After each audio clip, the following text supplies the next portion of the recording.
Hi everyone. आप सभी स्वस्थ और अच्छे होंगे। मैं भी ठीक हूँ। स्टोरी का नाम रूहानी इश्क। एपिसोड 12। नई सुबह नए डर। ट्रेन का सफ़र खत्म हुआ।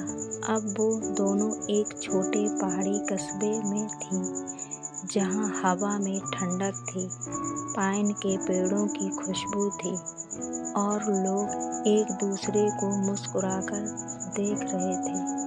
मायरा ने एक पुराना कमरा किराए पर लिया। लकड़ी की छत, खिड़की से दिखता नीला आसमान और दूर बहती नदी की आवाज़। वो जगह किसी सपने जैसी लग रही थी। आरोही ने जैसे ही कमरे में कदम रखा, उसके पैर थरथरा गए। क्या ये सच में हमारा घर है? मायरा मुस्कुराई। हाँ, अब यही हमारी दुनिया है। पहले कुछ दिन दोनों ने बस जिंदगी को महसूस किया। सुबह गर्म चाय, दोपहर में बाजार से सब्जियाँ, शाम को पहाड़ी रास्तों पर टहलना। आरोही धीरे धीरे मुस्कुराना सीख रही थी। मायरा के साथ वो खुद को सुरक्षित महसूस करती थी, जैसे किसी तूफान के बाद पहली बार धूप निकली हो। एक दिन बाजार में लोग उन्हें देखकर कुछ फुसफुसाने लगे। किसी ने कहा, ये दोनों लड़कियां अकेली रहती हैं, कुछ अजीब तो नहीं? लेकिन मायरा ने आरोही का हाथ थामा और कहा, लोग तो भगवान में भी कमी ढूंढ लेते हैं, हम तो फिर भी इंसान हैं। आरोही हंस पड़ी, मगर अंदर से उसे डर लगा। क्या ये शांति टिक पाएगी? मायरा ने काम ढूंढना शुरू किया। एक छोटे स्कूल में आर्ट टीचर की नौकरी मिली। वो बच्चों के साथ पेंटिंग करते और अक्सर उनके ब्रशों से पहाड़ों पर उगते सूरज की तस्वीरें बनाते। लेकिन जब भी कोई बच्चा आंटी कहकर पुकारता, आरोही के चेहरे पर हल्की मुस्कान आ जाती। वो मायरा को देखती और सोचती, ये औरत मेरे लिए किसी भगवान से कम नहीं है।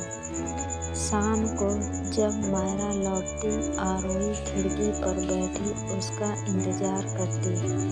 चाय के कप में भाप उठती और दोनों बिना ज़्यादा बोले एक दूसरे की आंखों में खो जाते। एक दिन अचानक तेज बारिश शुरू हुई। बिजली चली गई।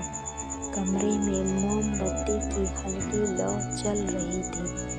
आरोही ने खिड़की बंद की और मायरा की ओर देखा।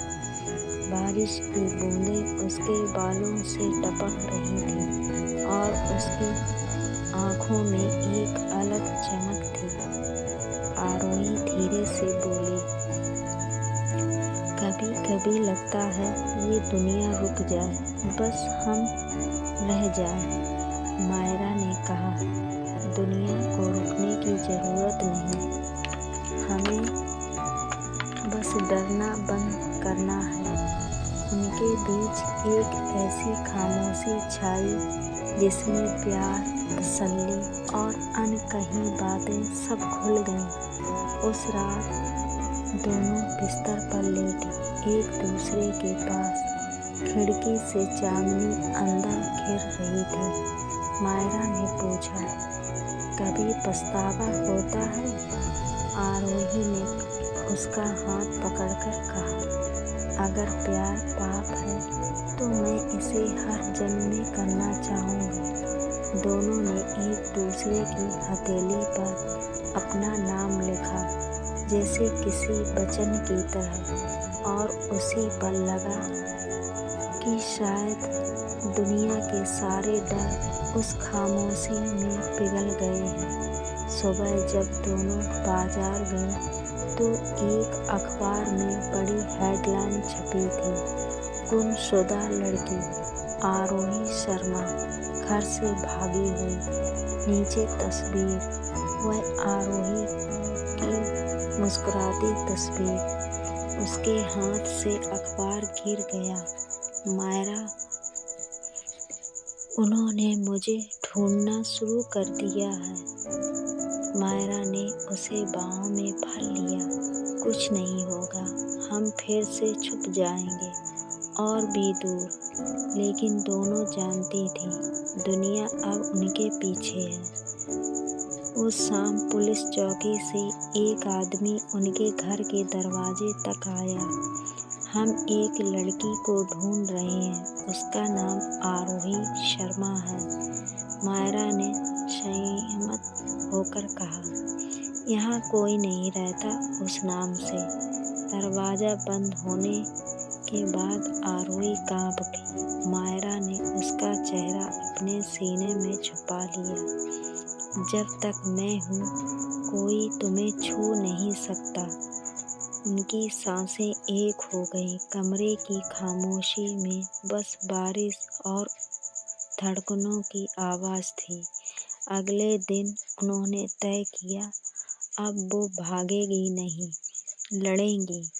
मायरा ने कहा, हम किसी को साबित नहीं करेंगे कि हमारा प्यार सही है, बस इसे जीकर दिखाएंगे। आरोही ने मुस्कुराकर सिर हिलाया। उसकी आंखों में डर नहीं, विश्वास था। दोनों ने मिलकर कमरे की दीवार पर बड़े अक्षरों में लिखा, रूहानी इश्क कोई पाप नहीं, एक दुआ है। संध्या के वक्त जब सूरज डूब रहा था, वो दोनों पहाड़ी किनारे खड़ी थी। हवा उनके बालों में खेल रही थी और दूर मंदिर की घंटियां बज रही थीं। मायरा ने उसका हाथ थामा। कभी लगे कि दुनिया रुक रही है तो बस आसमान देखना, वहाँ कोई सीमाएं नहीं होती। आरोही मुस्कुराई और दोनों ने आसमान की ओर देखा। वो बादलों में खो गईं, दो रूहें जो अब किसी बंधन में नहीं थीं। Bye bye.